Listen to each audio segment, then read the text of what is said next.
بسم اللہ الرحمن الرحیم۔ السلام علیکم دوستو، دنیا بھر کی خبروں میں آج آپ سنیں گے، لیکن اس سے پہلے اگر ہو سکے تو لائک، سبسکرائب اور بیل آئیکن کا بٹن ضرور دبا لیں، شکریہ۔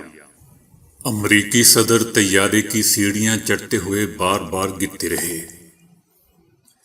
5G ٹیکنالوجی سے انسانی صحت کو کوئی خطرہ نہیں، تحقیق۔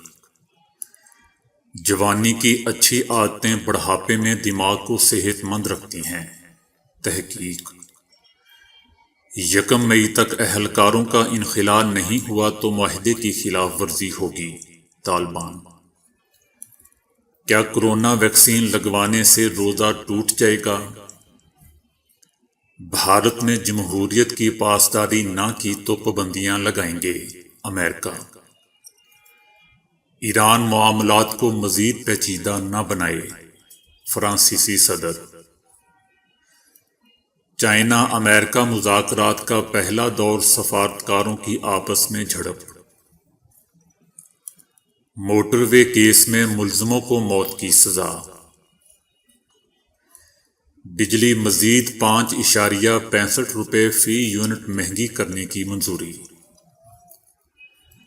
انگلینڈ میں ارب پتی مسلمان بھائیوں کو عالی شان مسجد بنانے کی اجازت مل گئی۔ تو آئیے چلتے ہیں اب خبروں کی تفصیل کی جانب۔ امریکی صدر جو بائیڈن کی سیڑھیاں چڑھتے گرنے کی ویڈیو سوشل میڈیا پر وائرل ہوگی۔ صدر جو بائیڈن اٹلانٹا روانگی کے لیے ہوائی جہاز کی سیڑھیاں چڑھتے ہوئے گر پڑے۔ صدر جو بائیڈن گزشتہ روز اٹلانٹا پہنچے، جہاں انہوں نے ہلاک ہونے والے ایشیائی نژاد امریکی شہریوں کے رہنماؤں سے ملاقاتیں کی۔ تاہم روانگی سے قبل جہاز میں سیڑھیاں چڑھتے ہوئے امریکی صدر متعدد بار گرتے اور سنبھلتے رہے۔ صدر جو بائیڈن جیسے ہی جہاز کی سیڑھیوں پر چڑھے تو ایک دم سے ان کا پاؤں پھسلا، لیکن جو بائیڈن نے خود کو سنبھالا اور سیڑھیوں کا سہارا لے کر کھڑے ہو گئے۔ تاہم جیسے ہی سیڑھی پر اگلا قدم رکھا تو دوبارہ نیچے گرے اور پھر اپنا توازن قائم نہ رکھ سکے۔ امریکی صدر نے سیڑھیوں کی ریلنگ کو بھی پکڑنے کی کوشش کی، تاہم اس بار بھی وہ توازن برقرار نہ رکھ سکے اور سیڑھیوں پر ہی بیٹھ گئے، جس کے بعد جو بائیڈن کھڑے ہوئے اور پتلون ٹھیک کرنے کے بعد جہاز میں چلے گئے۔ صدر کے لڑکھڑانے کی ویڈیو وائرل ہونے کے بعد جو بائیڈن کی صحت سے متعلق قیاس آرائیاں شروع ہو گئی ہیں، جس پر ترجمان وائٹ ہاؤس کی جانب سے بیان میں کہا گیا ہے کہ ہوا بہت تیز چل رہی تھی، جس کی وجہ سے ایسا ہوا۔ تاہم صدر جو بائیڈن 100% ٹھیک ہیں اور زبردست طریقے سے گر رہے ہیں، اپنا کام کر رہے ہیں۔ سازشی نظریات کے حامی افراد 5G ٹیکنالوجی کو انسانوں کے لیے ہلاکت خیز قرار دیتے آ رہے ہیں۔ اب تک کی سب سے بڑی سائنسی تحقیق سے معلوم ہوا ہے کہ موبائل کمیونیکیشن کی جدید ٹیکنالوجی 5G انسانی صحت کے لیے بالکل محفوظ ہے۔ اس سلسلے میں 2 الگ الگ جائزے لیے گئے ہیں، جس میں 6GB یا اس سے زیادہ فریکوئنسی والی ریڈیو لہروں کی مقدار سے انسانی صحت کے لیے ممکنہ خطرات کے حوالے سے 138 سابقہ مطالعات اور 100 سے زائد تجربات کا نئے سرے سے تجزیہ کیا گیا ہے۔ دوستو، یاد رہے کہ 5G ٹیکنالوجی کو موبائل کمیونیکیشن کی اگلی نسل بھی کہا جاتا ہے، جس میں 28GB سے 39GB فریکوئنسی تک کی ریڈیو لہریں استعمال کی جاتی ہیں۔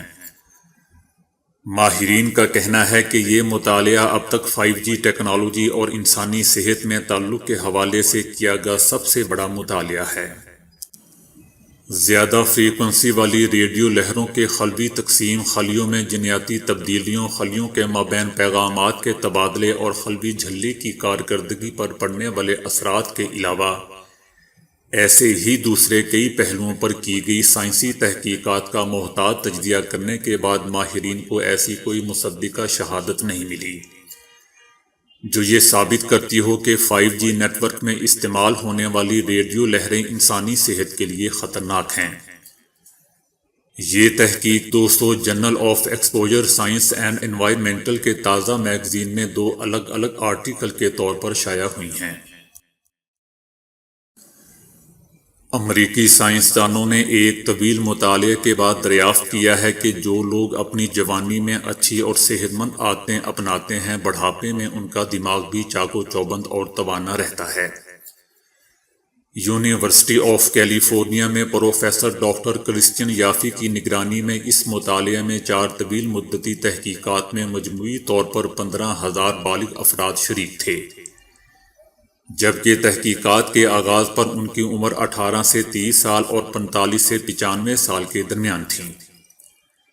اس مطالعے میں جوانی کے دوران ناقص غذا، سگریٹ اور آرام پسندی جیسی عادتوں کا ادھیڑ عمری اور بڑھاپے میں خراب ذہنی صلاحیتوں سے بہت واضح تعلق سامنے آیا ہے۔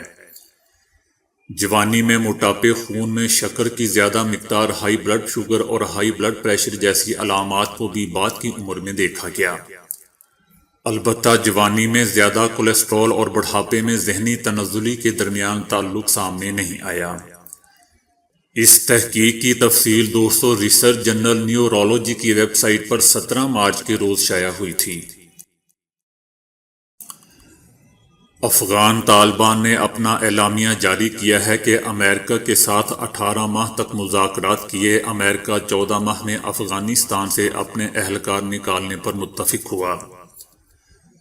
انہوں نے کہا ہے کہ امریکہ کو 1 مئی تک انخلاء کا وعدہ پورا کرنا چاہیے، اگر پھر طاقت کا استعمال ہوتا ہے تو اس کا رد عمل بھی ضرور ہوگا۔ دوسری جانب ماسکو میں جاری مذاکرات کا اعلامیہ میں کہا گیا ہے کہ تمام فریقین 40 سال سے جاری لڑائی کے خاتمے کے لیے امن معاہدے کو حتمی شکل دیں گے۔ اعلامیہ میں کہا گیا ہے کہ افغان حکومت اور طالبان کسی کو اپنی سرزمین کسی دوسرے کے خلاف استعمال نہ کرنے دیں۔ ماسکو کانفرنس میں طالبان وفد کی قیادت ملا برادرز، جبکہ افغان حکومت کی وفد کی قیادت عبداللہ نے کی۔ امریکی نمائندہ خصوصی زلمے خلیل زاد اور پاکستان اور چائنا کے نمائندے بھی شریک ہوئے۔ قطر اور ترکی نے بطور مہمان مذاکرات میں شرکت کی۔ رمضان کی آمد ہے۔ یہی وجہ ہے کہ دنیا بھر میں مسلمانوں کے ذہنوں میں یہ سوال گردش کر رہا تھا کہ کورونا سے بچاؤ کے لیے لگائی جانے والی ویکسین روزے کی حالت میں لی جا سکتی ہے یا نہیں۔ سعودی عرب کے مفتی اعظم اور علماء کمیٹی کے سربراہ عبدالعزیز بن عبداللہ آل شیخ نے کہا ہے کہ کورونا ویکسین لگوانے سے روزہ نہیں ٹوٹتا۔ مفتی اعظم نے کہا ہے کہ ویکسین پٹھے میں لگائی جاتی ہے جس سے روزہ نہیں ٹوٹتا، اور نہ ہی ویکسین کھانے پینے کی کوئی شے ہے۔ علماء کا اس بات پر اتفاق ہے کہ رگوں یا گوشت میں لگائے جانے والے انجیکشن سے روزہ نہیں ٹوٹتا۔ برطانیہ میں بھی اس وقت ویکسین لگانے کا عمل تیزی سے جاری ہے، اور رمضان سے قبل ہی وہاں کی اسلامک میڈیکل ایسوسی ایشن نے ایک اہم بیان جاری کیا ہے۔ اس حوالے سے علماء کرام کی رائے حتمی ہوگی، لیکن برطانوی اسلامک میڈیکل ایسوسی ایشن کا کہنا ہے کہ کورونا ویکسین روزے کی حالت میں بھی لی جا سکتی ہے۔ برطانوی اسلامک میڈیکل ایسوسی ایشن کا کہنا ہے کہ برطانیہ میں اس وقت دی جانے والی کورونا ویکسین سے روزے پر کوئی فرق نہیں پڑتا، لہذا شہریوں کو رمضان کی وجہ سے کورونا ویکسین کے حوالے سے پریشان نہیں ہونا چاہیے۔ امریکی سینیٹرز نے بھارت کو خبردار کرتے ہوئے کہا ہے کہ اگر جمہوری اقدار کی پاسداری نہیں کی گئی تو پابندیاں لگ سکتی ہیں۔ امریکی سینیٹرز نے بھارت کو پابندیوں کا سامنا کرنے کا اشارہ دے دیا ہے۔ امریکی سینیٹرز نے امریکی وزیر دفاع کو ایک خط میں بھارت میں ہونے والی جمہوری اقدار کے خلاف کارروائیوں پر اپنی تشویش سے آگاہ کیا۔ خط میں بھارت میں مسلم مخالف رویوں، مقبوضہ وادی کی خصوصی حیثیت ختم کرنے اور سیاسی مخالفین کو جیل میں ڈالنے اور پابندیاں لگانے کا ذکر کیا گیا ہے۔ دوستو یہ بھی یاد رہے کہ امریکی وزیر دفاع لائیڈ آسٹن اپنے پہلے دورہ بھارت کے لیے نئی دہلی روانہ ہو گئے ہیں۔ ان کا یہ دورہ صدر جو بائیڈن انتظامیہ کے کسی بھی رکن کی جانب سے بھارت کا پہلا دورہ ہوگا۔ فرانس کے صدر نے ایران سے کہا ہے کہ وہ معاہدے کی مزید خلاف ورزی کر کے معاملے کو مزید پیچیدہ نہ بنائے۔ صحافیوں سے گفتگو کرتے ہوئے انہوں نے کہا کہ ایران کے معاہدے کی خلاف ورزی کے باعث معاملہ پہلے ہی سنجیدہ ہے۔ ایران معاملات مزید خراب نہ کرے، ایران توقع کے مطابق ذمہ دارانہ رویہ اپنائے، مسئلے کو حل کرنے کے لیے فرانس ایک مرتبہ پھر قابل اعتبار عمل کے آغاز کے لیے تیار ہے۔ امریکی صدر جو بائیڈن ایران کے ساتھ معاہدہ بحال کرنے کا اشارہ دے چکے ہیں، جس سے سابق صدر ٹرمپ 2018 میں دستبردار ہو گئے تھے۔ جو بائیڈن کی حکومت ایران کو خبردار کر چکی ہے کہ معاہدے کی بحالی اور مالی پابندیاں اٹھانے کے لیے ضروری ہے کہ ایران معاہدے کی مکمل پاسداری کرے۔ امریکہ اور چین نے جو بائیڈن انتظامیہ کی جانب سے منعقد ہونے والی پہلی اعلیٰ سطح کی سفارتی میٹنگ کے دوران ایک دوسرے کی پالیسیوں پر سخت تنقید کی ہے۔ امریکی ریاست الاسکا میں ہونے والے اجلاس کے ابتدائی سیشن میں دونوں عالمی حریفوں کے کشیدہ تعلقات عوامی سطح پر نظر آئے۔ بات چیت کے دوران امریکہ میں تعینات چینی سفیر نے کہا کہ اگر امریکہ سوچتا ہے کہ چین سمجھوتا کرے گا تو وہ فریب کا شکار ہے، جبکہ امریکی وزیر خارجہ نے دو ٹوک انداز میں کہا کہ ہم سنگیانگ، ہانگ کانگ، تائیوان اور ہمارے اتحادیوں پر معاشی جبر جیسے چینی اقدامات پر شدید غصے کا اظہار کریں گے۔ امریکی سفیر کے جواب میں چینی سفارتکار نے 15 منٹ تک چینی زبان میں تقریر کی، جبکہ امریکی وفد ترجمے کا ہی انتظار کرتا رہا۔ چینی سفارتکار نے امریکہ پر تنقید کرتے ہوئے کہا کہ امریکہ اپنی حدود بڑھانے اور دوسرے ممالک کو دبانے کے لیے اپنی آرمی طاقت اور مالی تسلط کا استعمال کرتا ہے۔ امریکہ قومی تجارتی تبادلے میں رکاوٹ ڈالنے اور کچھ ممالک کو چین پر حملہ کرنے کے لیے ابھارنے کے لیے قومی سلامتی کے نام پر نہاد تصورات کا غلط استعمال کرتا ہے۔ قومی سلامتی کے مشیر جیک سلوان نے کہا کہ امریکہ چائنا کے ساتھ تنازع نہیں چاہتا، لیکن وہ اپنے اصولوں اور دوستوں کے لیے کھڑا ہوگا۔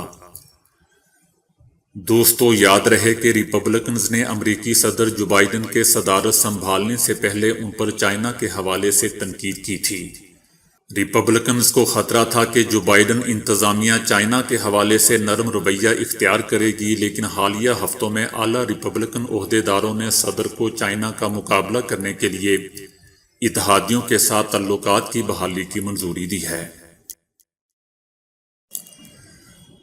موٹر وے کیس کے مرکزی ملزمان عابد اور شفقت بگا کو سزائے موت سنا دی گئی ہے۔ موٹر وے پر خاتون کیس کا بڑا فیصلہ سامنے آیا ہے۔ دونوں ملزمان کو ایک مرتبہ سزائے موت، ایک مرتبہ عمر قید کے علاوہ دونوں کو 50,000 روپے جرمانہ بھی عائد کیا گیا ہے۔ پاکستان کی وفاقی کابینہ نے بجلی کی قیمت میں مجموعی طور پر 5.65 روپے فی یونٹ اضافے کے لیے صدارتی آرڈیننس لانے کی منظوری دے دی ہے۔ بجلی کی قیمت میں یہ فوری اضافہ IMF کی شرائط کے تحت کیا جا رہا ہے، جس کا مقصد بجلی صارفین سے اکتوبر تک 884 ارب روپے اضافی ریونیو اکٹھا کرنا ہے۔ کابینہ کی طرف سے ان آرڈیننس کی منظوری کے بعد IMF کی ریزیڈنٹ نمائندہ نے پاکستان زندہ باد کا ٹویٹ بھی کیا۔ پاکستان IMF قرضے کی تمام شرائط پوری کر چکا ہے اور آئندہ ہفتے IMF کی طرف سے پاکستان کے لیے قرضے کی قسط کی منظوری کا امکان ہے۔ بجلی کی قیمت میں 5.65 روپے فی یونٹ اضافے کا مقصد بل میں سے ٹیکس نکال کر 36% اضافہ ہے۔ بجلی کی قیمت میں 2 بار اضافہ سالانہ ٹیرف ایڈجسٹمنٹ اور 4 سماہی ایڈجسٹمنٹس کے تحت کیا جائے گا۔ اس کے بعد 10% سر چارج شامل ہونے سے قیمت 7 روپے فی یونٹ بڑھ جائے گی۔ حکومت سالانہ ٹیرف کے تحت بجلی کی قیمت میں 1.95 روپے فی یونٹ کا اضافہ گزشتہ ماہ ہی کر چکی ہے۔ اضافی قیمت شامل کرنے سے بجلی کی قیمت میں مجموعی اضافہ 9 روپے فی یونٹ ہو جائے گا اور اس مد میں صارفین سے 1.13 ٹریلین روپے اضافی وصول کیے جائیں گے۔ عیسیٰ فاؤنڈیشن نے مسجد کے قریب پارکنگ بنانے اور دوسرے حفاظتی انتظامات کے لیے 30,000 پاؤنڈ دینے کا وعدہ کیا ہے۔ انگلینڈ میں بلیک برن کے علاقے میں 2 ارب پتی مسلمان بھائیوں کو عالی شان مسجد بنانے کی اجازت مل گئی ہے۔ جو 5 ملین پاؤنڈز کی لاگت سے تیار ہوگی۔ انتظامیہ کی جانب سے مسجد کے میناروں سے آنے والی آوازوں سمیت 21 اعتراضات کو حل کرنے کے بعد مسلمان بھائیوں کے ادارے عیسیٰ فاؤنڈیشن کو یہ اجازت ملی ہے۔ عیسیٰ فاؤنڈیشن نے مسجد کے قریب پارکنگ بنانے اور حفاظتی انتظامات کے لیے 30,000 پاؤنڈ دینے کا بھی وعدہ کیا ہے۔ کونسل کے سربراہ نے کہا کہ مسجد تیار ہونے کے بعد بلیک برن کی شدید شکل ہو جائے گی، جس سے سب کو ایسا ضرور لگے گا کہ یہ شہر مختلف کمیونٹیز کے رہنے والوں کا مسکن ہے۔ تو دوستو، آج کے لیے اتنا ہی۔ ویڈیو کو لائک اور شیئر کرنے کا بہت بہت شکریہ۔